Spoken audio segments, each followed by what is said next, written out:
So, okay, good morning and welcome to the first technical session here at JDD09 in the very beautiful but very cold and very wet Poland. Today we're going to talk about business process management and in particular jBPM, the open source framework of JBoss for doing BPM. Now, we are aware of the fact that it's very early in the morning. It's the same for us. And that probably most of you guys here won't have taken enough coffee in their system, which is the same problem for us. So we're going to try to keep it light and very digestible for you. By the way, my name is Joram Barrez. I'm a jBPM core developer working for JBoss Red Hat. This fine gentleman here is Mr. Tom Baeyens. He's the founder and project lead of jBPM, which technically makes him my boss. So I'm going to be a little less loud today than normally. Okay, this is the menu for the coming 50 minutes. First, I'm going to talk about business process management in general, or BPM, because everybody loves acronyms. Then Tom is going to take over, and he's going to talk about jBPM, give you some insights about business values, technical values, what is jBPM all about. And then we're going to wrap it up with a demo, the train ticket system, which we'll use to show you all of the features of jBPM. All right, now, when you start doing this BPM stuff, then typically it tends to get quite overwhelming. There are a lot of hypes, a lot of buzzwords, a lot of acronyms, a lot of everything in the industry, which make it quite complex when you start doing BPM. So one of our goals of this talk is that when you go home tonight, you can just say to your wife, no, not tonight. You take our presentation and you start doing BPM without having to read 10 books. But our story starts at the very beginning, and we're going to explain to you what is a business process. Now, very simple, a business process is an organized way, or more or less organized way, of doing things to achieve a certain goal. Now, this goal, most of the times, is just making money. It's important to remember that the business process concept is in fact not something that was invented by IT, but something that goes way back like 300 years ago. There was this famous Mr. Adam Smith, which you might know because he's the father of the modern economy. And he wrote a little story about the pin factory, and there he used the term business process to explain how the spin factory could make more money. Then we jump 100 years, Mr. Henry Ford, which you might know from the same car, the Ford, he introduced something called the assembly lines. Now you can see a picture there on the right side. The assembly line is like a big factory where you have a lot of lines with people working on it, and in fact these lines in this big factory, they are a representation, a physical representation of the different steps in a process, a business process, which is needed to make a car. And then we jump again 100 years, then have Mr. William Edwards Deming. Now, Mr. Deming is a quite important fellow. The American government sent him to Japan after the Second World War to help rebuild the Japanese industry there. And he introduced a lot of techniques which are still used in the industry today. For example, you might have heard of SPC, Statistical Process Control. You might have heard of the Deming Quality Circle, which you can see here on the picture, which is plan, do, check, act, which is in fact quite similar to the BPM life cycle. You might have heard already of Six Sigma. Six Sigma is a really hot topic today. You might have heard something like, our process is like 2 Sigma, and my process is like 4 Sigma. I'm not going to explain to you what Six Sigma is. You can just look it up on Wikipedia. It's explained very well there. But Six Sigma is in fact something that is building upon topics which this guy invented like 50 years ago. Now, it doesn't have to be so abstract. If you think about it, tax collection for the government. You receive a form, you fill it in, you put it in the mailbox, you pray and hope to get money back. Business process. Going to the library, taking your books out, registering them, reading them. If you're too late, pay a ticket. Business process. This is Mr. Tom Baeyens, by the way. Parking your car, taking your cell phone, pushing a number of the parking meter, receiving a message saying like, do you want to pay this amount of money? You say yes, you send it. Voila, business process. Now this is an example, which is not very readable, but it's an example you can download on our website, which is source binary to check out how this actually works with a real Bluetooth cell phone. And if you think about it, even getting up in the morning is like a business process. You get up, you take a shower, you have breakfast, you drive to the work. Business process. Different steps to achieve a certain goal. So you can say that any company, any product, any service, they all have business processes, which actually means that doing business is the same as executing some business process. So now we talked about the business process, but I started the presentation with saying like BPM. Now we're going to explain where the M comes from, like the management. So I told you that business processes are everywhere, but it doesn't mean that people even know them, or somebody is controlling or guiding them, or in fact that everybody is using the same version of the business process. So that's where management kicks in. Management makes sure that you enforce the business process on all the people, that everybody knows what to do. Sometimes it would mean changes in your organization, and often this would mean that you need feedback from your processes. And a lot of times you can hear something like, my KPIs are bad, and KPI means a fancy word for key performance indicator, and KPI is actually just a fancy word for metrics. For example, a simple KPI is my process has to be done within the hour, so a good KPI is if you do it in 50 minutes, a bad KPI is if you do it in 2 hours. Now, for the management, there is where technology kicks in and where jBPM comes into the picture. And I will let Tom tell you more about it. Okay. Is this working? Can you all hear me? Oh, thanks. So this was all nice, the theory behind it, but now what does that mean for Java developers when you actually start to write some code?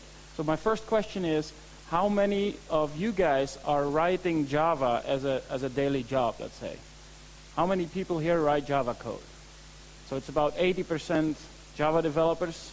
Phew, I was lucky.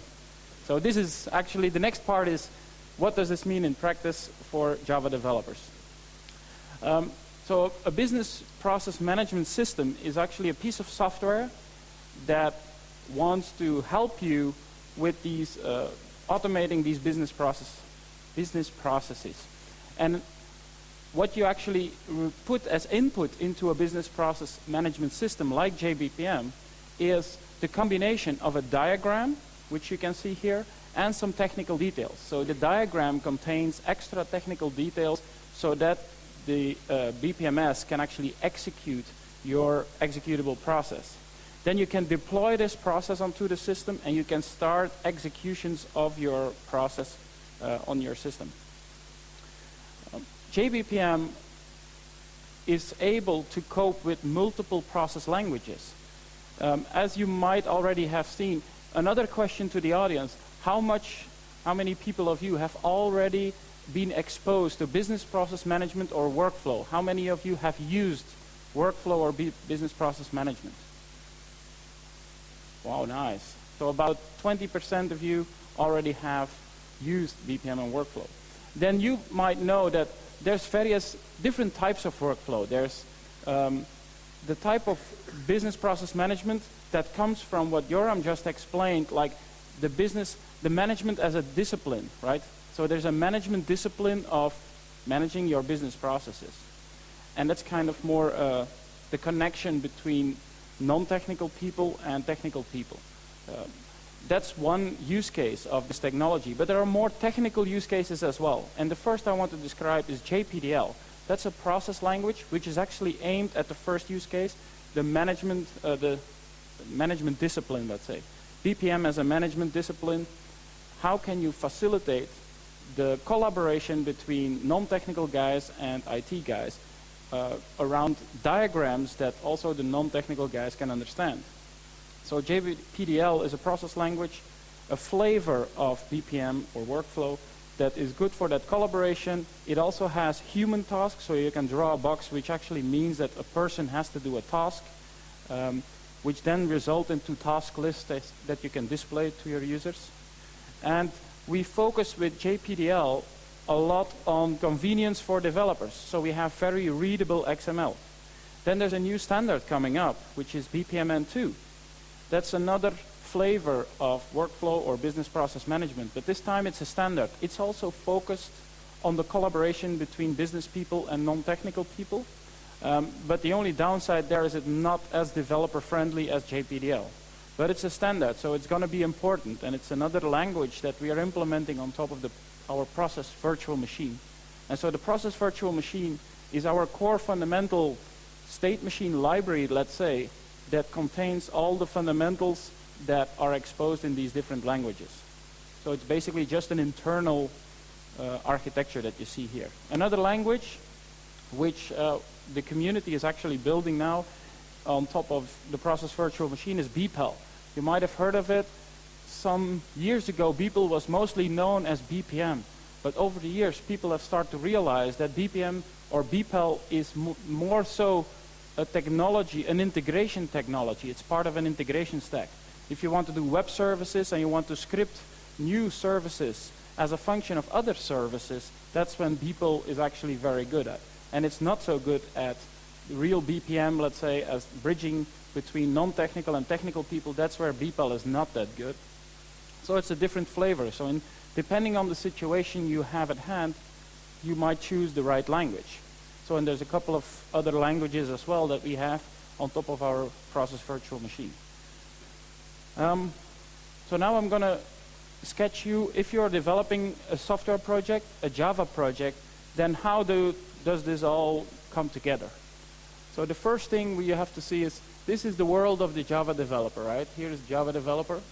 But before he gets started, there is the non-technical business analyst might do some analysis. He doesn't know about techniques. He just draws the diagram, maybe just boxes and arrows, and he just wants to analyze. And this is actually a diagram that serves for people-to-people communication. This diagram is passed to the developer, and he says, this is the basis of my software system that I would like to see. And then the developer goes and starts writing Java code, XML, build scripts, and tests, and all that. So that's the typical world that the developer is using, Eclipse or whatever IDE, and he builds all that. Now what he does is he takes the input. This is an abstract business process, which means that it's a diagram, but it doesn't yet contain the details, so that it's not yet executable. You cannot put an abstract business process into a computer system and say, execute this, because it's not fully defined. And that's actually the task of the developer. The developer will add the extra details so that it becomes an executable process. But very important, the diagram is the basis. It's now becoming a software artifact. And the diagram is still inside. So business analyst and developer will be able to communicate a lot better around the diagram. And that becomes now a part of actually your software process, or your software project, sorry. Once that's done, the whole application, so your Java code, or your Java classes, your libraries, and all that, will deploy to a runtime engine. That might be enterprise application server for JBoss, some other application server, SOA platform, Tomcat, or just plain JDK5. That might be a runtime. So what we have is jBPM is basically just a library that fits in that environment. And what we mean with this is we have hooks that can make it easy for you to install jBPM into that environment. And your application just runs next to it. So you have an application API to connect to jBPM, and you deploy your processes into jBPM, and the processes, as well as your business logic, will go into the database. So that's a little bit the background. So what's good about jBPM? First of all, it integrates with your application. Unlike typical competing products that are known as BPM suites, they have to run as a separate monolithic server next to your application, and it's always very hard to integrate between the two. It's a lot of plumbing, it's a lot of non-convenience. It's very inconvenient, let's say.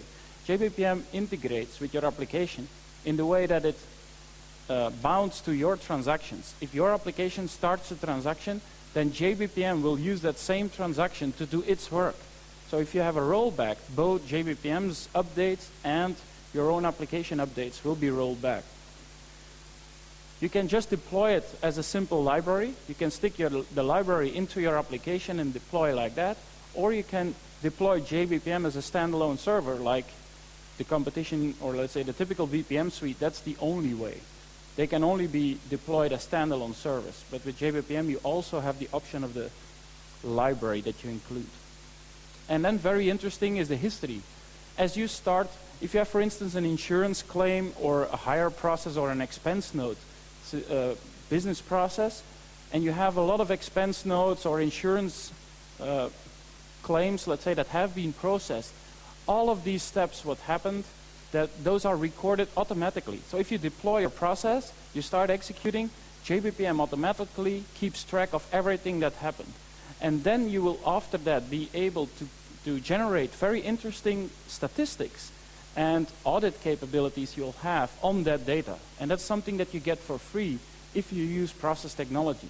Because all of these processes, BPM and workflow, you could do that before there were BPMS. So you can code your way in Java to build these processes. But this is a key feature that you will have to do on your own, where it's a lot easier if you use the jBPM.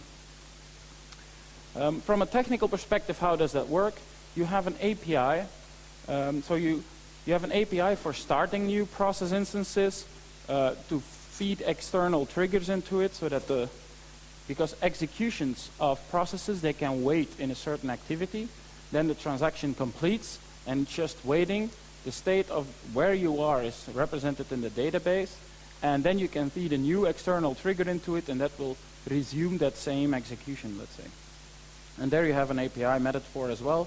You have API methods for getting task lists and to retrieve the history and all that. So, and nice thing is that we now have in jBPM 4 an API that works in any environment. If you're Java developers, you know that if you are working in plain JDK, you have not the same capabilities as if you're working with EGBs and J2EE technology. Maybe you're using Spring or Seam. Those are all different environments. And jBPM offers you one API that works in all those environments. So more concrete. This is an example process. This is taken from the jBPM download. It's one of the examples.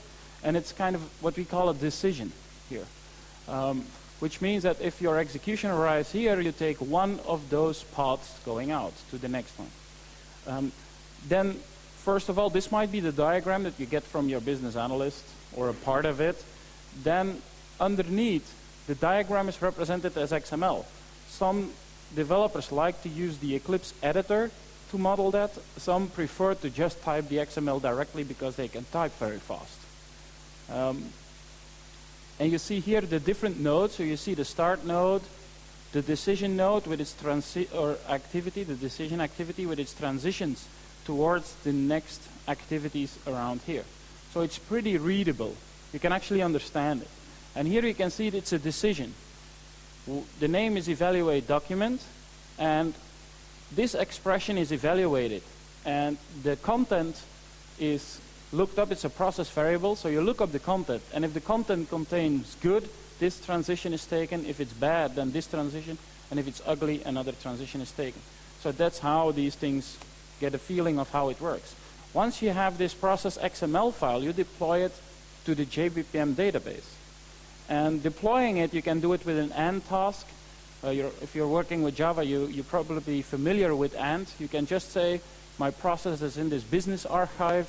So you upload it or you deploy it, and from then onwards, it's available into the jBPM database tables in the deployments.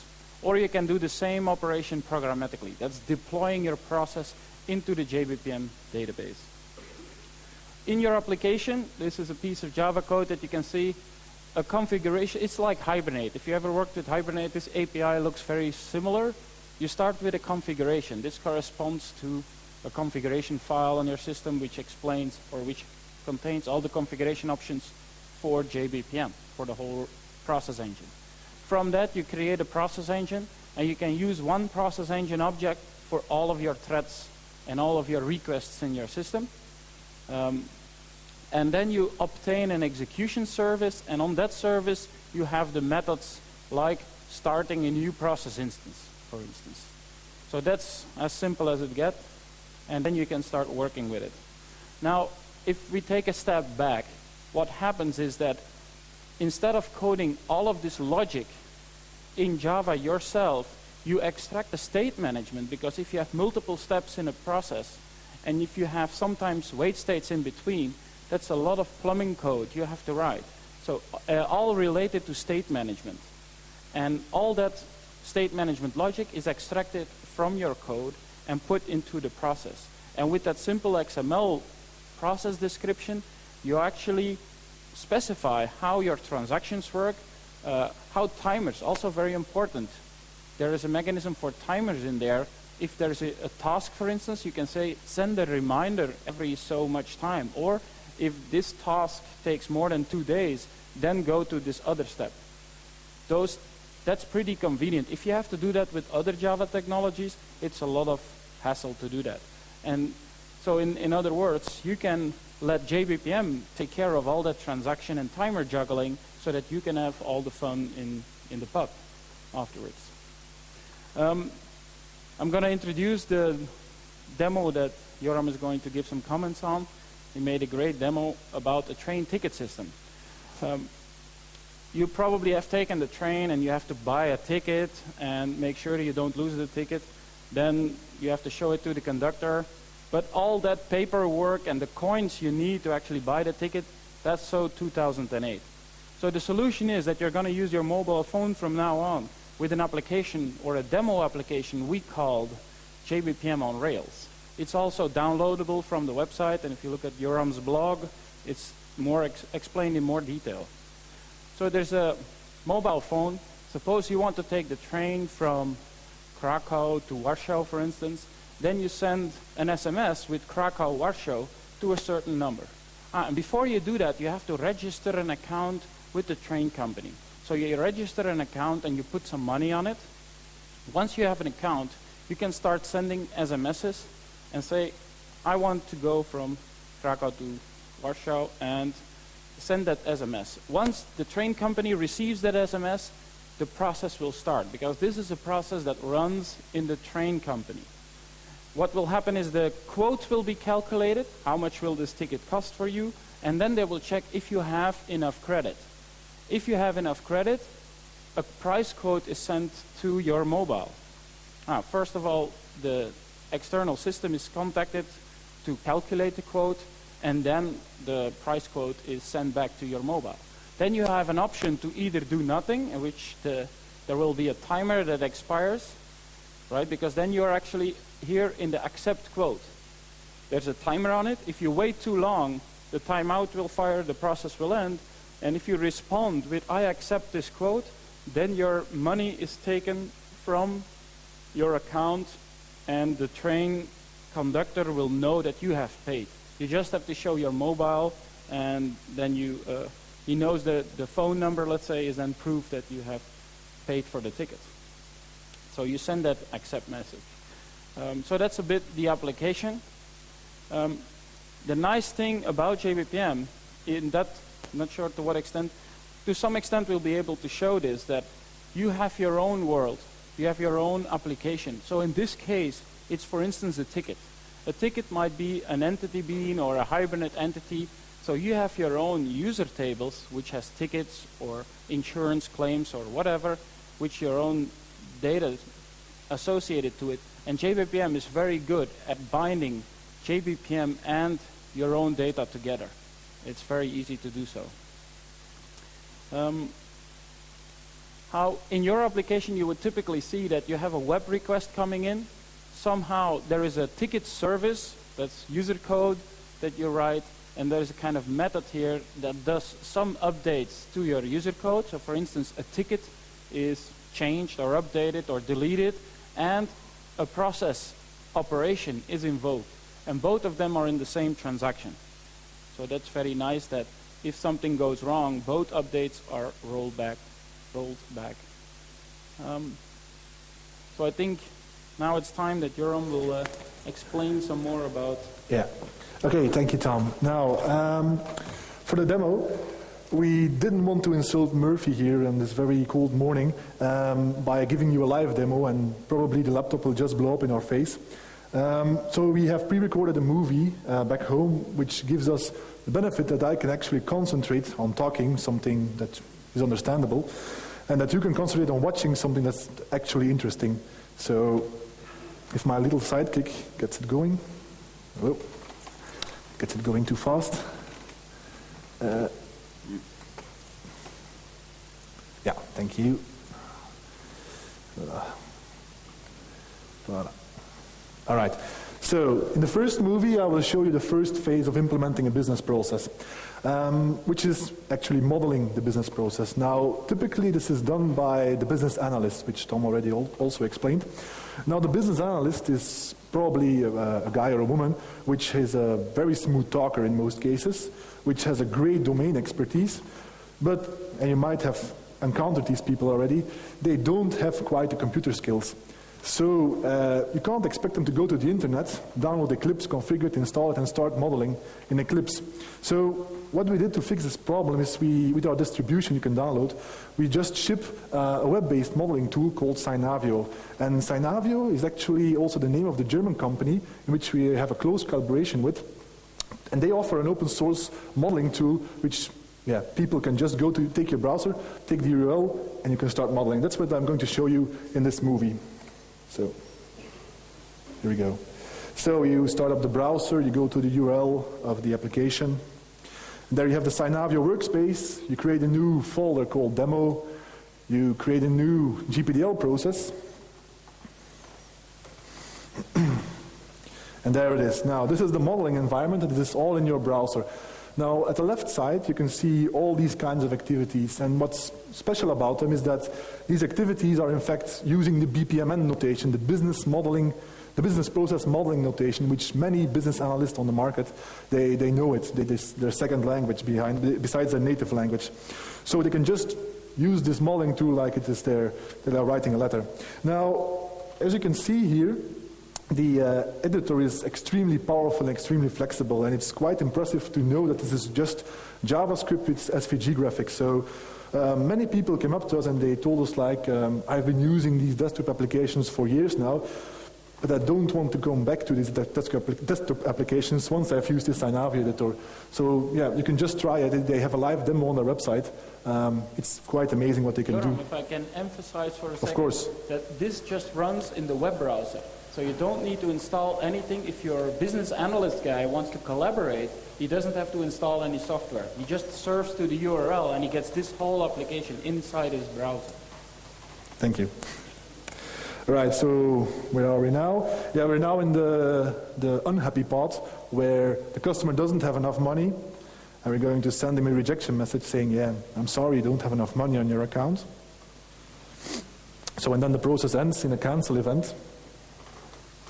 So Joram, do we also have an Eclipse plugin? Yes, we do. That I'm going to tell you in the second movie.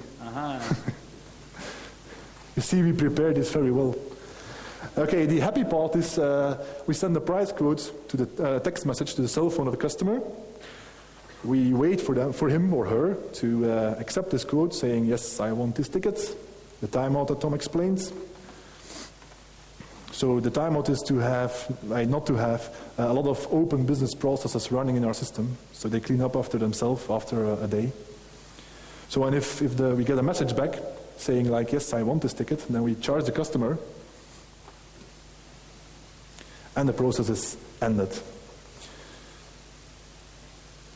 And as you can see, this is all SVG graphics in fact, so you can do a lot of cool stuff like zooming in infinitely and zooming out infinitely and making big posters to hang above your bed without losing quality. So that's what's shown here. And now we can actually save this BPMN model, and it will actually be stored on the hard disk as a GPDL file, so which means that you can just take this GPDL process and run it with our jBPM engine. So yeah, the business analyst, he likes to talk a lot, so he's typing some stuff. So he saves it onto the desktop, and which I will show you now. So there it is, there's a repository on my desktop, demo folder. So we just copy the process into Eclipse, we paste it, and voila, as Tom already told you, we have an Eclipse plugin, which makes the process look exactly as the business process analyst made them look, and the developer can start working.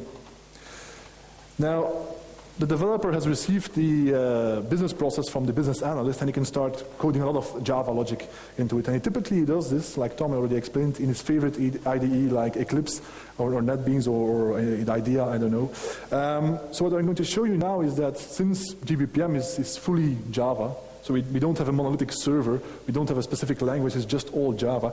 I'm going to show you that testing these business processes in jBPM is in fact exactly the same as testing regular Java code. So we start in Eclipse with the same process as before. And now the developer has added some custom business logic, like calculating the quote, like checking the balance of the customer. And he added a lot of XML here and there to do whatever he wants. So, and now we're going to just run this like a unit test. So we have a test class, a basic JUnit test class, which extends the jBPM test case, which extends then the JUnit test case. So, and what we do here is, this is the test method, so I'm going to pause here for a bit. So what we do here is we just do the same as Tom explained. We take our process, the first 3 lines, we deploy it to the system. Then we start a new process, and then we just do assertions, like we do all the time with regular JUnit tests. So if you know JUnit testing, or test-ng testing, or whatever test framework you know, you can just copy this to jBPM development. So there's nothing fancy going on here, which is good, since you don't have to learn anything new. So we're going to run the test, fingers crossed. Of course, this is a movie, so it's going to be green. Okay, so you see that there is a lot of, the jBPM engine gives you a lot of logging feedback. But sometimes this isn't enough. Sometimes you want to do more, and then, yeah, since we're in Java, we can just go debugging. We're in Eclipse, we have our debugging tools, jBPM just Java, so we can start debugging. So for example, if we now want to check the decision, check how this customer actually has a lot of money, or not enough money, so we can click through to the class. There is a business logic, which is very simple. We simply get the quote from our process as a variable, and we check if the price for the quote is lower than the current balance of the user. So I'm not quite sure if it's production ready. But, so what we did here is we put a breakpoint at the first line, and we're going to run it now in debug mode.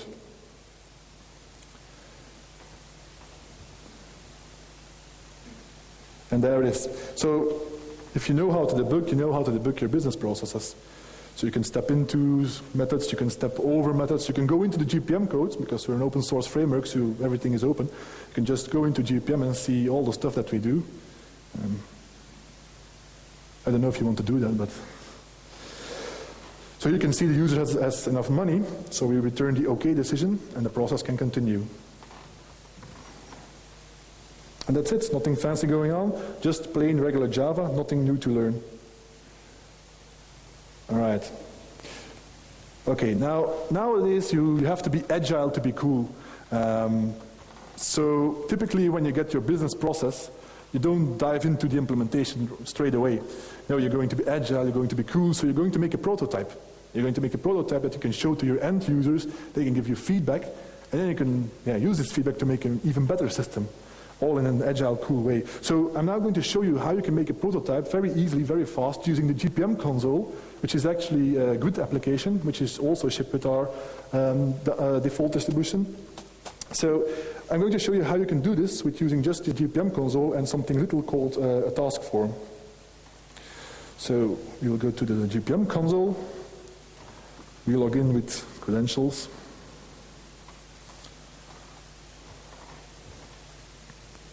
And there you have it. This is a jBPM console, so now we're going to take a look. We have a ticket process deployed to our system. You can start this. Okay. Wow, this is the first task form.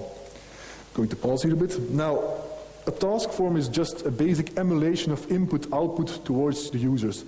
So this is not production ready, but this is also already very good to use to talk with the users. So this is just a plain form which actually you will be using on with a text message saying I want to go from I don't know, Krakow to Brussels, so which is a long trip. So I'm now going to show you how you can link this together. So the start activity, which I'll probably highlight, yes. The start activity has an attribute called form, and this form links to somewhere on your class path. And here it is this very simple file called trainticket_startform.ftl. So we're going to take a look at this form. There it is. This is a very basic form. Everybody can write this, I think, here in the room today. This is just plain HTML. every variable that you use here will be stored as a process variable into your process. So if you fill it in, we're not going from Krakow now, but from Brussels to Antwerp. I just give a cell phone number 1234 until 9. I submit the query. Now we have an active process. So if you take a look at the diagram, as Tom explained you, we're now waiting for new input from the customer. If you take a look at the data, you can see that he stored Antwerp and Brussels as a process variable. And if you take a look at our task list, we don't have any task for us ready. So we need to log out of the system and log in again as the phone number we just gave in. So in this task list, you will see there is a new task waiting for us, like accept quote, as to be expected. So we say completed, and you get the exact message that you will get on your text message mobile phone, with saying from Antwerp to Brussels it's very cheap, go €3.92 or something. So you say, okay, that's good for me. So Joram, if you pause for a second there, the interesting part about this feature is that it's not really the live thing, it's not with your mobile phone, but you can actually write these forms and these processes in a matter of hours. So if you're a business analyst or people coming together, they want to write a new application, in a matter of hours, you can draw this process, associate some forms, and you can put real people behind a computer screen and say, you are John, you are Mary, and you are someone else, and they are actually performing all the steps in the application. And the non-technical stakeholders, they can actually see it working already as a matter of hours. And that's the real power, actually, that Joram's showing you. Yep. So please continue. No problem. I think the smart people here already figured that out. Okay, so I'm just showing here that there is the same type of form is attached to the task. So again, form attribute linking to some file on your class path. So we now use expressions. As you can see here, we now use expressions which take process variables and put this into the form. So as Tom just told us, it's very simple, just basic HTML. Everybody can do this. All right. Now the actual implementation can be downloaded from the website, which is just a big source tree, a binary. So you can just download a big zip file and start doing actually this demo tonight if you want to. So for this demo, we choose to take our business process and wrap it up in an EGB3 service, put it on a JBoss server, and then write some servlet which you can use to communicate with our mobile phone. This is what I'm going to show you now. So like Tom told us, first we need to register ourselves with the system. So we have a very small SIEM application which we use to register ourselves. So we register our emulator, because we're not going to use the mobile phone here, but we're going to use an emulator. The mobile phone number 1234 until 9. Okay, we're registered. We log in. The password is test. If you want to use it, try it tonight. So we have now €0 in our account, and we add €50 or 50 zloty. I think it's here. So, it was a surprise for me when I arrived at the airport today. So this is actually the jBPM phone, which is a very advanced version of the iPhone. So we're going to use a jBPM phone to send a message to our EGB3 service running on the JBoss. I'm going to say, like, I want a ticket going from Antwerp to Brussels. I send it. You see a very fancy phone. And we receive a message back from the system saying it's good, but it will cost you €6.01. And you say, okay, it's a fair price. I say accept, and the number you get, you send it back to the system. And there you have it. You get a message back saying, thank you for driving with jBPM on Rails. €6.01 has been deducted from your account. And if you refresh our user account, you can see that our money has gone down. In real production system, it probably will be linked to your bank account, Visa account, I don't know. All right. Now, I just showed you the jBPM console, but the jBPM console is not only for prototyping. You can also use it to get an overview of what's running in your system. Or you can also use it for business intelligence. So business intelligence meaning you can check history of what has been done in your system. So now I'm going to use the jBPM phone again, but I'm going to put the jBPM console next to it and showing that it's what's going on in your system.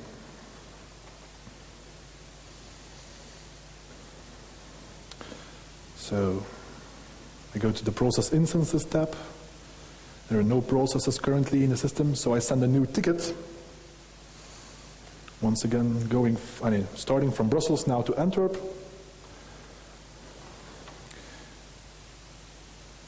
And if we now refresh the instances tab, you will see that there is a new process running in your system. You can just check out where it is currently in the process. The variables are stored inside, and where Brussels is correctly stored. And you can see that we're now waiting again for the user input, for the accept message coming from our mobile phone. So if we now send the accept message,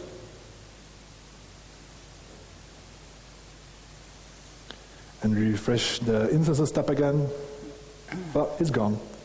So I told you also that the JPM console has something called Business Intelligence, BI. So it can render reports.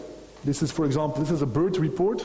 So if you know Eclipse Bird, you can just take this report. We ship with, I think, 4 reports, which you can just take in Bird. You can start making changes, customize it, replace it with something else. So very easy. So now I'm going to send them a new message.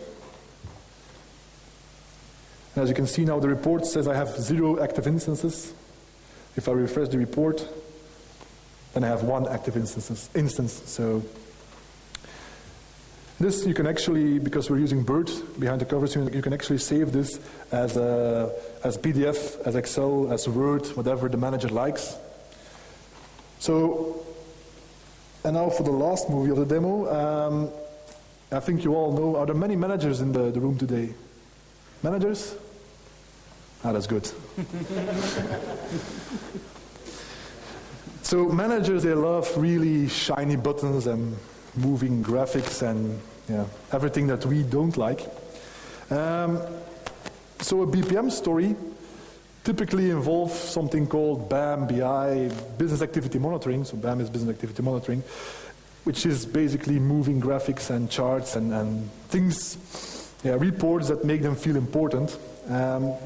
So if you do BPM, probably your manager will ask you to do this. So with jBPM, it's very easy to do. There are a lot of different options to do it because we're in plain Java. But the solution we're using here is a SIEM application. We're using Esper. This is a SEP engine, a complex event processing engine, which we will use to accumulate the jBPM history and show it on the screen. So that's what's going on. So this is the application. So what you see here are all flash charts, which are real time. So if new data is available, these charts are refreshed.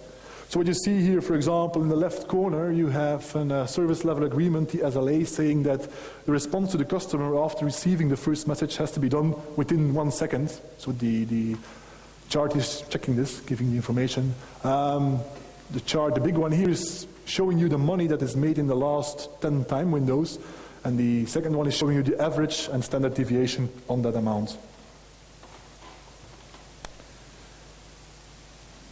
So there are some other charts there, but tonight if you try out the demo, you can definitely take a look more closely.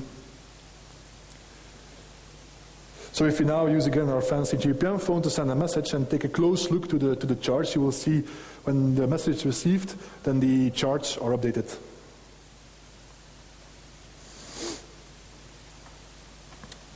And I didn't see it, but it happened in the left.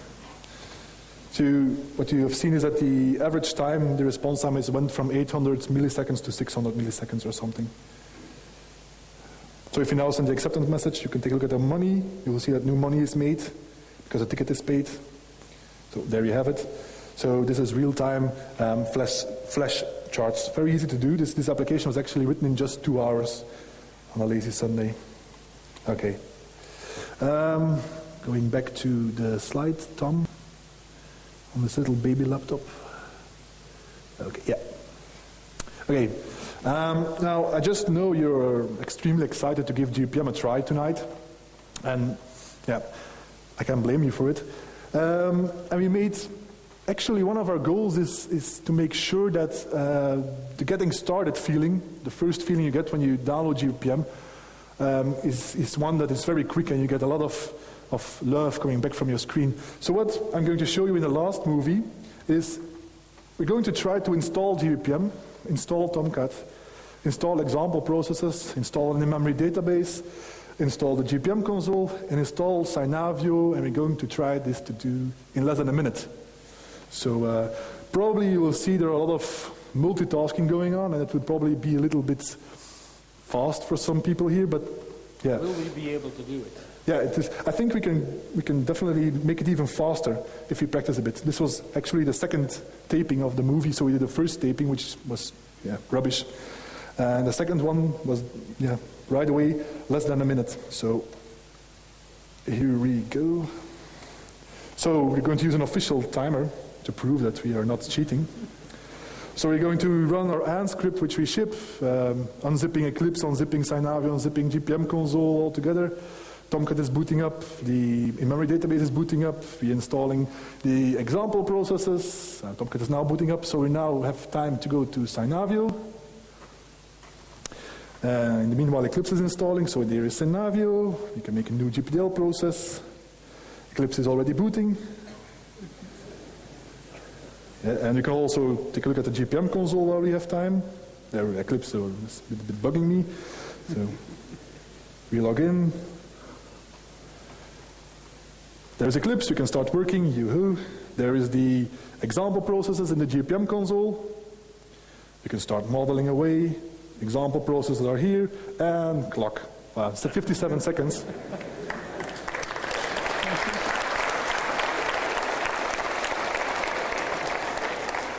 All right, thank you. And now, for the last words, back to Tom. Yep.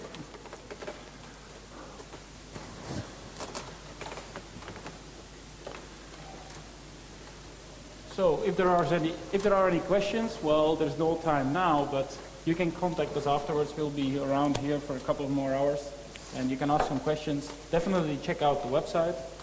And as some concluding words, you might have noticed that we mentioned open source a couple of times, which means, the most important aspect actually is that it's free, right? So it doesn't cost any money, so we have to make a living somehow, and we do this by selling services around it, mostly support.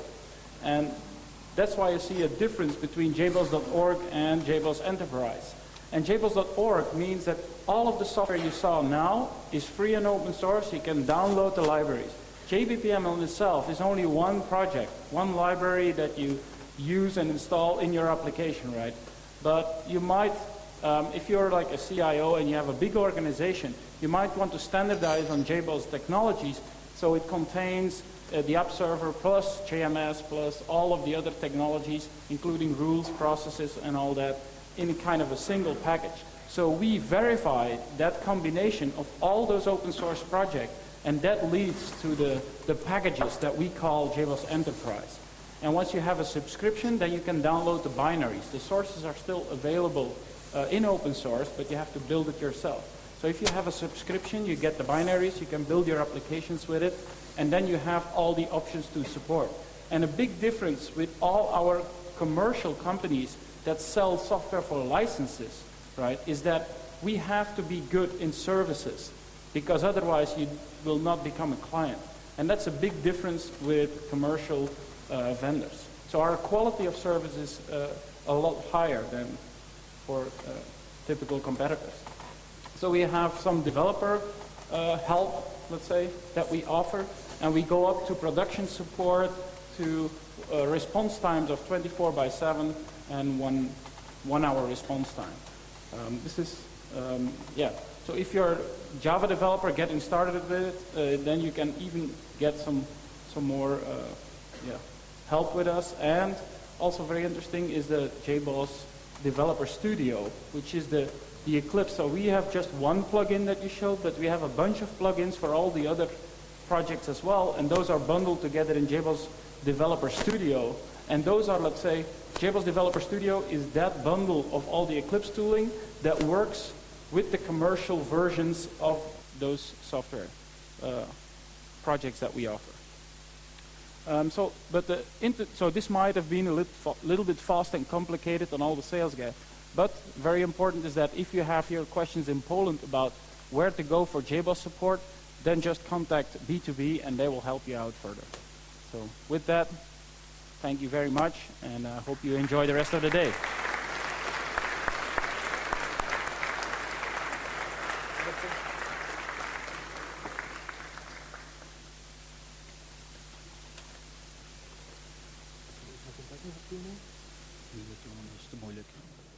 Thank you, guys.